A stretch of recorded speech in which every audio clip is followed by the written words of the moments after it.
The air at Brussels airport was sharp and cold that morning. A light mist clung to the tall glass windows of the boarding lounge, and despite the artificial lights, everything seemed to be wrapped in an eerie half-light. Passengers moved back and forth, dragging shiny suitcases, exchanging rushed glances, brief phone calls, and impatient sighs. In the midst of this ordinary chaos, one man moved slowly, almost invisibly.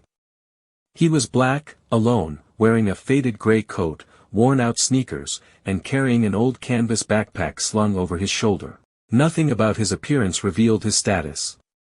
He had taken a seat near a large window, in a quiet corner. He wasn't watching the planes take off. He was reading, calmly, on his phone. Few people even noticed him.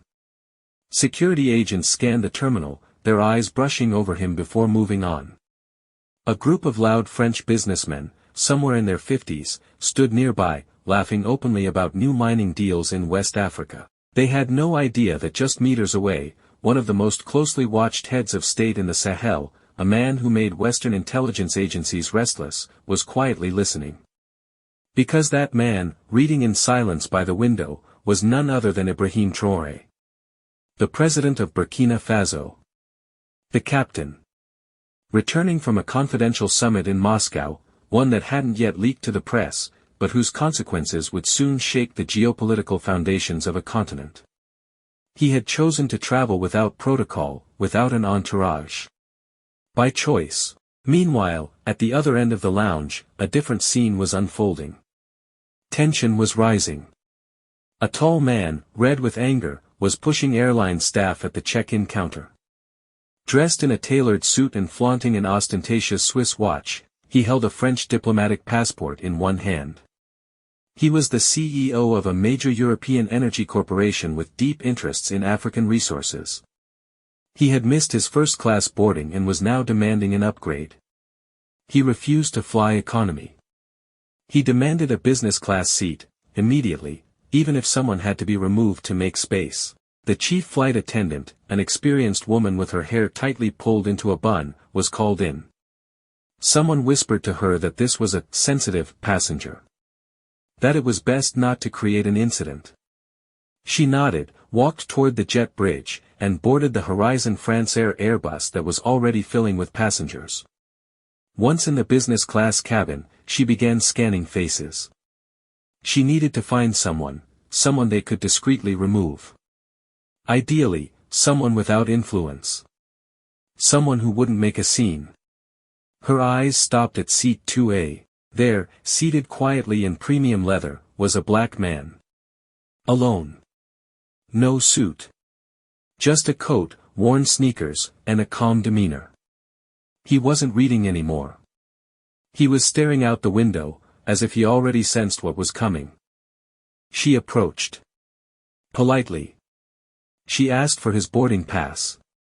He handed it to her without a word. She studied it. Then, in a soft but firm tone, she said, "Sir, there seems to have been a mistake. We'll need to move you to economy, just for a moment." He didn't answer right away. He slowly lifted his head. Their eyes met. Then, in a quiet, measured voice, he said, "I'd prefer to stay here." She insisted. She still didn't know who she was speaking to. She had already decided that he didn't belong there. That a black man, with no suit, carrying a worn-out backpack, couldn't possibly be in that seat. She raised her voice slightly. A few passengers turned to look. The man in 2A didn't raise his voice. He simply reached into his coat and pulled out a small badge. It was discreet. But unmistakable. An official badge from the African Union. A head of state credential. The woman froze. Then, as if the world tilted beneath her feet, she stepped back. Her face turned pale.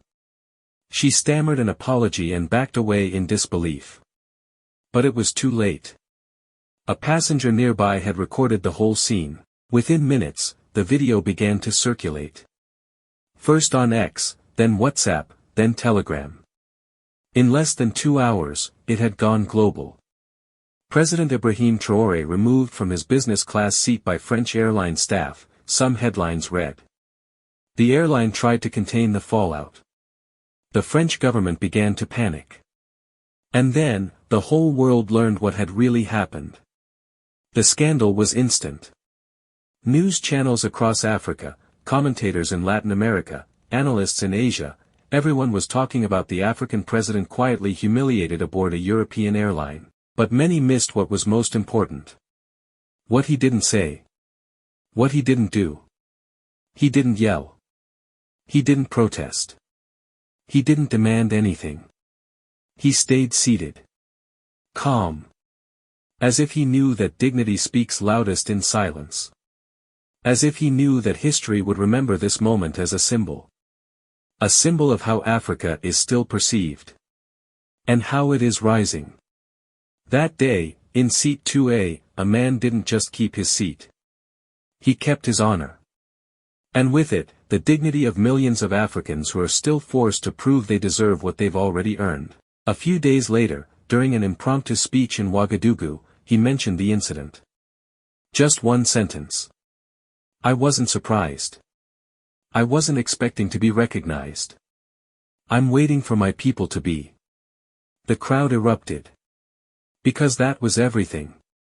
The story of that silent humiliation, that quiet attempt to erase a man, had told the world a deeper truth: real power doesn't seek validation. It acts. It builds. It endures. And sometimes, it flies in sneakers, with an old backpack, on a crowded plane. This is the story, true and moving, of what happened that morning aboard Horizon Française. The story of a man. A symbol. And a quiet revolution.